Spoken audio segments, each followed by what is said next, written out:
Bonjour à tous et heureuse de vous retrouver sur les antennes de Canal 7, votre chaîne panafricaine en cette année 2015. À la une de cette édition d'information en Gambie, plusieurs dizaines de civils et de militaires ont été arrêtés après le coup d'État raté contre le président Yahya Jammeh, lequel a accusé un mystérieux groupe terroriste soutenu par des puissances étrangères. Abdulaziz Maïga s'en fait l'écho.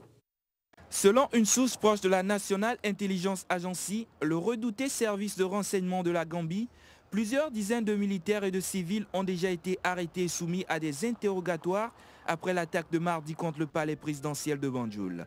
Sans dévoiler l'identité de ces personnes ainsi que la date de leur arrestation, les mêmes sources indiquent que certaines d'entre elles étaient logées à Banjul et ses environs où devaient les rejoindre d'autres participants au putsch. Par ailleurs, des documents contenant notamment un plan d'attaque ont été découverts par les enquêteurs qui ont aussi mis la main au port de Banjul sur un conteneur chargé d'une grande quantité d'armes automatiques très sophistiquées et d'explosifs. Maintenant, les enquêtes sont orientées vers la provenance du conteneur et surtout des commanditaires de l'attaque. Dans un discours à la télévision nationale dans la nuit de mercredi à jeudi, le président Jammeh affirmait qu'il n'y a eu aucune participation des forces armées gambiennes à cette attaque, soutenant qu'elles ont été vraiment loyales. En outre, il a déclaré que cet assaut a été mené par un groupe de terroristes soutenus par des puissances qu'il ne voudrait pas nommer, des dissidents basés aux États-Unis, en Allemagne et au Royaume-Uni. Des affirmations que Washington a niées en bloc. Alors que les accusations fusent de partout, certains craignent d'ores et déjà que les représailles commencent à se manifester en Gambie. Arrivé au pouvoir il y a 20 ans par un coup d'État, Yahya Jammeh dirige depuis lors la Gambie d'une main de fer. Revenons en Afrique centrale, au Gabon, la Cour constitutionnelle a désormais son siège. Il a été inauguré le 30 décembre dernier par Ali Bongo Ndimba à Libreville.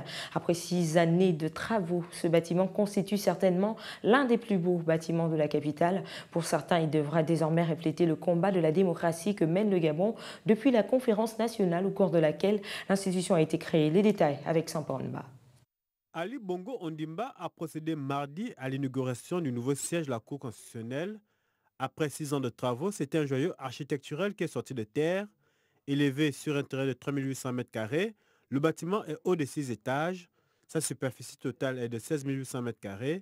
Il compte notamment un auditorium de 750 places et des dizaines de bureaux dont certains vont être baptisés des noms des premiers membres de la Cour et des membres de la commission qui a proposé sa création lors de la conférence nationale de 1990.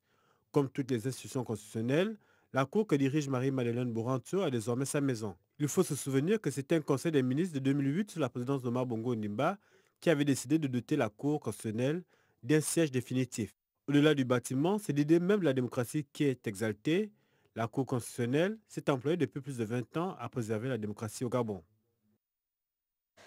Hors du continent africain, au Brésil, après son investiture ce jeudi pour un second mandat, Dilma Rousseff s'attelle à relancer la 7e économie du monde. Elle promet le retour de la croissance et de lutter sans merci contre la corruption au sein de la compagnie pétrolière publique Petrobras. Ludovic Witteguet au commentaire.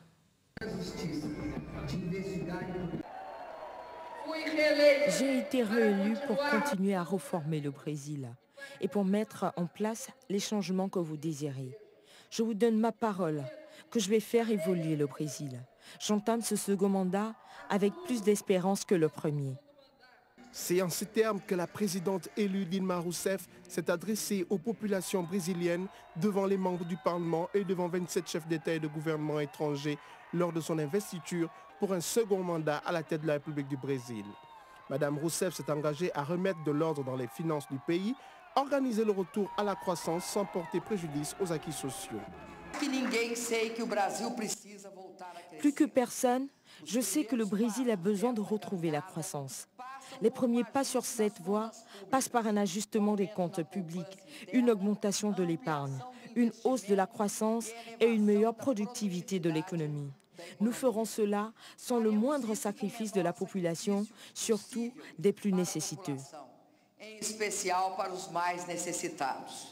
Âgée de 67 ans, elle entame ses fonctions sous le coup d'un scandale de corruption au sein de la prestigieuse compagnie pétrolière publique Petrobras. La présidente a promis de faire parvenir au Parlement au premier semestre une nouvelle série de mesures visant à durcir les peines contre la corruption. La lutte que nous avons entreprise contre la corruption, et plus particulièrement contre l'impunité, sera renforcée par les mesures annoncées lors de ma campagne et que je vais mettre en œuvre et que je soumettrai au Congrès dès le premier semestre. Madame Rousseff a été réélue de justesse en fin octobre contre le social-démocrate Aécio Neves. Elle est devenue en 2010 la première femme à diriger le Brésil. Et du sport pour la fin de ce journal. Mauvaise nouvelle pour le Mali. À quelques 2 semaines du coup d'envoi de la CAN 2015, l'attaquant international Cheikh Diabaté a déclaré forfait pour la compétition. Le point avec Michel Zeuy. Coup dur pour le Mali. Cheikh Diabaté sera indisponible pour la Coupe d'Afrique des Nations de football qui aura lieu en Guinée équatoriale du 17 janvier au 8 février 2015. L'attaquant et meilleur buteur des Girondins de Bordeaux sera opéré prochainement d'un tendon rotulien et sera absent du terrain pendant 4 mois. Ce qui est une mauvaise nouvelle, non seulement pour l'équipe du Mali qui se voit perdre un buteur très efficace en ce début de saison et à la veille de cette messe continentale qui pointe à l'horizon, mais également pour le club bordelais car Willy Sagnol aura songé avec beaucoup de peine à le remplacer par le jeune attaquant français de 21 ans, Yaya Sanogo. Le sélectionneur des Aigles du Mali, Henrik Kasperzak, devra quant à lui trouver un remplaçant très rapidement pour boucler ce grand vide. Aux dernières nouvelles, ce dernier dans sa liste de réserve va certainement rappeler Cheikh Fantamadi Diarra de Auxerre. Une nouvelle qui n'étonne pas certains observateurs car le joueur présentait déjà certains signes de baisse de forme sur le terrain tout en se tordant de douleur discrètement. Alors qu'il avait signé un doublé lors du championnat le 9 décembre 2014 dernier, Cheikh Diabaté souffrait déjà des pépins physiques. La preuve, Willy Sagnol avait prévu de le ménager contre l'Orient. Mais vu que son équipe était menée 2-1, l'entraîneur bordelais a été contraint de faire entrer un jeune Cheikh Diabaté qui a inscrit un doublé et offert la victoire aux Girondins. Sachant que le Mali figure dans un groupe difficile, notamment le groupe D avec la Côte d'Ivoire, le Cameroun et la Guinée-Conakry, toutes les forces en présence ont été conviées par le sélectionneur du Mali, Henrik Kasperzak. L'objectif visé par le coach est clair. Se surpasser et franchir l'étape des demi-finales et dépasser donc la 3e place occupée lors des 2 dernières éditions. D'où il serait important pour les acteurs de créer un état d'esprit de groupe et de regarder vers la même direction. 2 rencontres amicales sont au programme des préparations du Mali pour la CAN 2015. Les Aigles qui effectueront leur stage à Bitam au Gabon à partir du 3 janvier affronteront le 9 janvier l'Afrique du Sud, puis le 12 janvier 2015 le Gabon. Merci de nous avoir suivis. L'information continue sur Canal 7, votre chaîne panafricaine.